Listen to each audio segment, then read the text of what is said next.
দুই নাম্বার বিষয় হচ্ছে দান সদকা করা। এই রামাদান মাসে মূলত বেশি থেকে বেশি পরিমাণ দান সদকা করতে হয়। অথচ আপনি দেখেন তো আজকে 16টা রমাদান চলে যাচ্ছে, আপনি আল্লাহর রাস্তায় কয়টা টাকা দান করেছেন? তার থেকেও গুরুত্বপূর্ণ বিষয় হচ্ছে এই রমাদান মাসে মৃত ব্যক্তিদের জন্য সদকা করতে হয়, দান করতে হয়, তাদের জন্য দোয়া করতে হয়।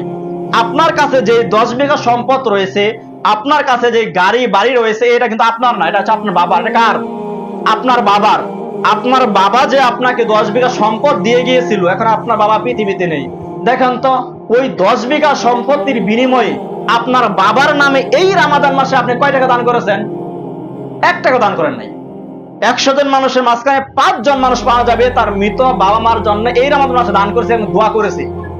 আর 95 জন মানুষ পাওয়া যাবে তার মৃত বাবা মার জন্য 1 টাকাও দান করে নাই। এই 16টা রমজান পার হওয়া সত্ত্বেও একদিন দোয়া করে নাই। একদিন কি করে নাই? দোয়া করে নাই। মানুষের কথা কি বলবো, এইখানে আপনারা অনেকে আছেন দোয়া করেন নাই, আপনাদের মৃত বাবার জন্য দানও করেন নাই। আমি রামাদানের শুরুর যেই দ্বিতীয় দিন শুক্রবার ছিল, ওইখান থেকে 2টা জমা বলেছি যে বেশি থেকে বেশি পরিমাণ আপনার রামাদান মাসে দান করেন। প্রত্যেক দিন প্রয়োজনে 1 টাকা দান করেন, 2 টাকা দান করেন। এই দানটা আপনারও কাজে লাগবে, আপনার যে মৃত মা বাবা রয়েছে তাদেরও কাজে আসবে। সুতরাং দুনিয়াতে আপনি চাষটলে বসলে 20 টাকা 100 টাকা নষ্ট করে দিচ্ছেন, ওইখান থেকে যদি আপনার মৃত বাবার নামে যদি আপনি 5 টাকা দেন, 5 টাকা দান করতে পারেন, আপনার বাবা ওই পারে যে কত খুশি হয়। আপনি যদি দুনিয়াতে দেখতে পারতেন, আপনার গোটা সম্পদটা আপনি বিক্রি করে দিতেন। আচ্ছা, কোন সন্তান কি চোখের সামনে দেখতে পারবে তার বাবাকে আগুন জ্বলতে? আপনি এখানে বসে রয়েছেন, ওই সামনের ক্ষেতের মাঝখানে আগুন জ্বালিয়ে আপনার বাবাকে পুরানো হতে যে জানত অবস্থায় আপনার বাবা কান্না করছে।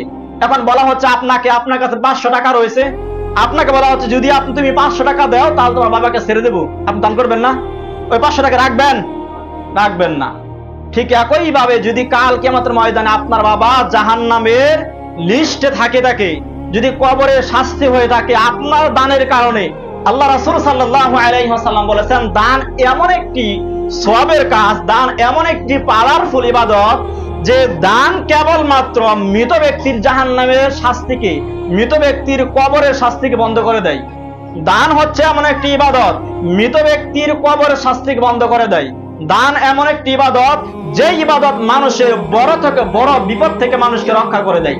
তাহলে আমরা এই দানটাই করতে পারি না, আমাদের এই দানটাই হয় না।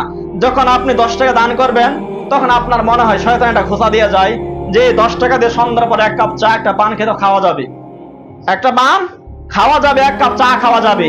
সুতরাং শুধু দুনিয়ার চিন্তা করলেন কিন্তু পরকালের চিন্তা করলেন না। সম্মানিত হাজরিন, এখন থেকে চিন্তা করবেন 15টা রমজান চলে গিয়েছে, আজকে 16টা বার হয়ে যাচ্ছে। যাক, যেই রমাদান গুলো সামনে রয়েছে এই রমাদান গুলো আপনি চেষ্টা করেন, আপনার বাবা মারা গিয়েছে, আপনার ছেলে মারা গিয়েছে, আপনার স্ত্রী মারা গিয়েছে, আপনার দাদা যারাই আপনার পরিবার থেকে মারা গিয়েছে তাদের নামে আপনি কিছু না কিছু দান করার চেষ্টা করেন। আপনি কিছু না কিছু দান করার চেষ্টা করেন। আল্লাহ রাসূল সাল্লাল্লাহু আলাইহি ওয়াসাল্লাম বলেন যে জাহান্নাম থেকে নিজেকে রক্ষা করো, প্রয়োজনে একটা খেজুর দান করে হলেও, প্রয়োজনে একটা খেজুর দান করে হলেও নিজেকে জাহান্নাম থেকে রক্ষা করো। তাহলে কি বোঝা যায়? দান হচ্ছে জাহান্নাম থেকে রক্ষা করার, নিজেকে জাহান্নাম থেকে রক্ষা করার মাধ্যম। এরপরে বলছে যদি খেজুর না থাকে তোমার কাছে, 1 গ্লাস সাদা পানি দান করা হলেও তুমি নিজেকে জাহান্নাম থেকে রক্ষা করো। তাহলে এখন সমাজের মাঝখানে কোন এমন ব্যক্তি রয়েছে যার কাছে 5 টাকা নাই? সমাজের মাঝখানে এমন কোন ব্যক্তি রয়েছে যার কাছে 10 টাকা নাই, একটা খেজুর কেনার মতো সামর্থ্য নাই? তাহলে আপনি ওই পরিমাণ সম্পদ দান করতে পারেন না। যদি আপনার কাছে টাকা নাই থাকে, আপনি মানুষকে সাদা পানি পান করাবেন, আপনি মানুষকে সাদা পানি পান করাবেন। এখন না পান করতে পারেন, সামনে গরমের সিজন রয়েছে, মানুষ রাস্তার মাঝখানে ঠান্ডা পানি বসে রাখবেন। মানুষ যখন রাস্তা দিয়ে যাবে ওই সময় আপনি কি করবেন? 1 গ্লাস ঠান্ডা পানি খাওয়াবেন। এই পানির বিনিময়ে হলেও আপনাকে আল্লাহ সুবহানাহু ওয়া তাআলা জান্নাতে প্রবেশ করাবে, যদি আপনি আল্লাহর নৈকট্যজনক আপনি এই কাজ করতে পারেন।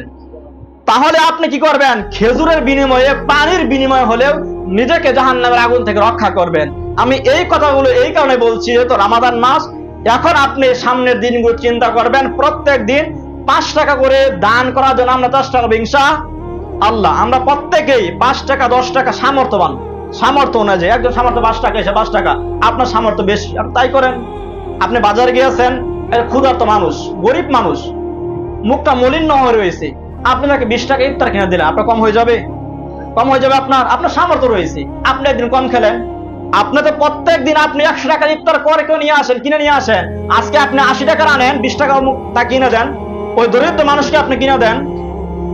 আপনার মনটাকে আপনি বড় করার চেষ্টা করবেন না। মানুষ যদি আপনার মনটা বড় না হয়, আপনার নিজের যদি মন বড় না হয়, মানুষকে যদি আপনি দান না করতে পারেন, তাহলে আপনি আল্লাহর কাছে কি দোয়া করবেন?